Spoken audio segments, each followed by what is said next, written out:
David Allen. Thank you for joining us again. We wanted to just hit on a few topics that we think are real relevant for this week. David, let's start out with a couple of the economic numbers, and then I think we have some other fun topics that we can go through. But the first one was the ISM manufacturing number. Where did it come in at? Did it have any market impact? Did it move rates? What's the overall thought there? So ISM Manufacturing is one of our better looks at activity in the manufacturing industry here in the U.S. It's basically, we've mentioned it before, but I don't think we've actually sort of talked about what it is and what it measures. It basically looks at how fast or how slowly are conditions in the manufacturing sector expanding, or are they in fact contracting, and at what pace? And so the sort of the middle line where it's basically flat is 50. So anything above 50 means that that sector is expanding. Anything below means it's contracting. And what we saw is that for the month of February, manufacturing here in the U.S. did continue to contract. It's been contracting for several months. It did seem like it stabilized, though, at around a level around 47. Is that what the Federal Reserve wants to have happen? Well, they're certainly looking for the increase in interest rates to reduce demand across the economy. So any slowing of the economy is a good sign. They're certainly not looking to send us into a recession.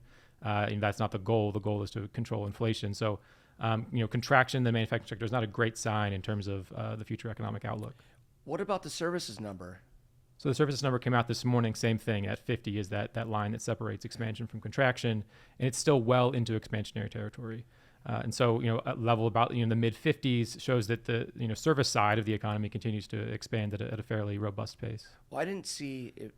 After the number came out this morning, I didn't see it really making the market move too much. I mean, I guess maybe is that what they were expecting? And right. So I mean, it's been about this level for a while, and it didn't come in much far off from where economists were expecting it to, based on the other data we've seen.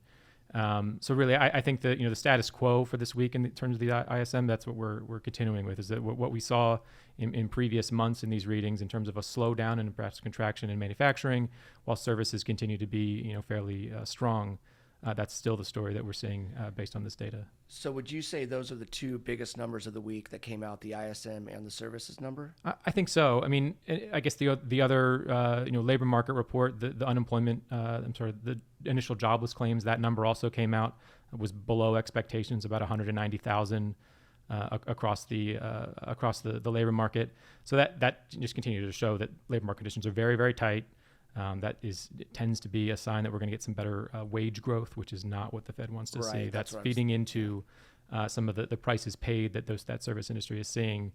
That's driving, wage growth tends to drive inflation on that service side of the economy. So that's something that the Fed is not going to look not going to be too happy with based on this week's data. Okay. Boy, it just seems like the market's just hyper-focused on every single one of these numbers that have been coming out. Right, and they're all leading to the FOMC meeting on March 22nd. So, we have this week of data, a bit quieter. Next week we have the unemployment situation for February. That number is going to be coming out a week from today. So that's really the next major report that everyone will be focused on, and certainly that's going to be, a big focus of the Fed as they meet later this month. Okay. Let's switch gears here a little bit and talk about private asset management's sector allocation and how it's performed in the month of February. By the way, good calls there. We have been overweight in the financials. We've been overweight in energy, in consumer staples, and materials. So I don't know if you want to pick one or two of those or just kind of hit it with a broad brush. Are we going to continue to focus on those overweights? Do you see anything changing in the near term? Well, just stepping back, we did see the S&P 500 on a total return basis fall by 2.6% in February. That follows the 6% total return that we saw in January. And so, a bit of a change in momentum in the second month of the year. In terms of sector performance, looking at it from February 2nd to March 2nd, we have seen the defensive sectors perform fairly well. We also expected that the Chinese reopening would benefit the materials sector, and that was one of the better performers over this time period. On the other hand, we were a bit pessimistic about opportunities in consumer services as well as consumer discretionary. Those tend to be relatively tech exposed and growthier names within the market.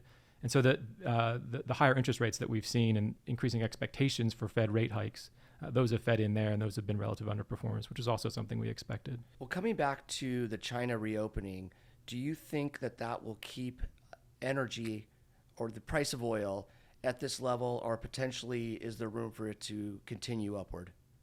Well, certainly. I mean, I think the Chinese reopening is having a positive impact on demand for oil globally. Outside of that, also here in the U.S., I mean, if you remember at the end of at December of last year, we were expecting to see, a pretty significant slowdown in economic activity here. And that really hasn't been the case. The labor market remains very strong. We talked about the service side of the economy in terms of ISM services earlier. And so both of those also, along with the Chinese reopening, suggest that there's better oil demand than what we would have expected late last year. So I think those are both positives in terms of oil investments and investments in the energy space overall. Okay. Well, I have a burning question that I've been waiting all week to ask you about. And it has to do with small caps and the outperformance in small cap, because I would think that with the price of money getting more expensive, that those companies would be sensitive to that. And that's not what we're seeing in the price of those stocks. And so can you expand on that? Why is this happening? Yeah, it's certainly not what we saw in February. I think to explain it in part is that we are, small caps are largely going to be domestically focused. Small caps here in the U.S. are going to be more exposed to the U.S. economy than they are international economies. And so those small caps, because we are seeing a little bit better performance from the U.S. economy than we would have expected, those are going to be positively exposed to that better performance. And so I think that's what we're seeing, is that small caps are outperforming relatively because the U.S. economy is outperforming relative to where we were last year. Do you think that the fact that we're having extremely light volume in the month of February, could that have pushed those stocks even higher than they would normally have traded? Yeah, potentially. And that's something that's sort of the case throughout the market, across market cap sizes, where that low volume does tend to create a little bit more volatility. That volatility can be negative. On some days, it could also be positive. So until we, I think the investors overall are really looking for a bit more certainty about where the Fed is headed, where interest rates are going to be before they start making bigger investments. And so I think that's, looking out over the next month, getting past the Fed meeting, maybe getting a little bit more clarity on where they see they're going to be taking policy over the rest of 2023. That might be when we begin to see better volume and a bit better price discovery based on market pricing. Sure. Let's change topics here to kind of a fun one. And a relevant one that I mean, at least I've been having a lot of conversations with clients about treasuries, the short-term treasuries, the 1 year and the 2 year. And the discussion goes like this. It goes that we have clients that have large sums of money that they're not using sitting in checking accounts with extremely low rates, like under 1%. And my thought is, if we have a 1 year U.S. Treasury at over 5%, we have a 2 year approaching 5%, and knowing that with a treasury you're not paying state tax on that, my thought is that money would be better served in a short-term instrument like a treasury. But can you speak to the broader, how did we get here? I mean, a 2 year treasury at 5% seems a little ridiculous to me. Do you think they're going to stay here? Or are they going to go higher? What are your overall thoughts here?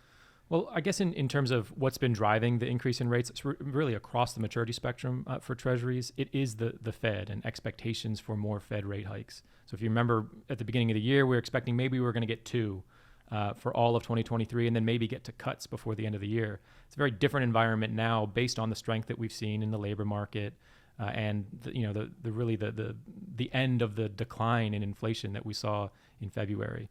And so now we're at a place where we're expecting perhaps 3 more rate hikes from the Fed this year, and maybe just one cut by the end of 2023. So it's a very different environment. So as that idea that maybe inflation isn't going to be slowing as much as we expected, that's been feeding into interest rates. That's why we're seeing rates quite so high relative to where they were to start the year. Are you in agreement that the 1 and the 2 year look pretty attractive for sort of a risk-free asset? Absolutely. I mean, I think if you're an income investor, this is something I mentioned last week. If you're an income investor, these high yields are very attractive. I mean, after a period of time where we were looking for any yield in fixed income, now we have sort of a very attractive yield across the maturity spectrum.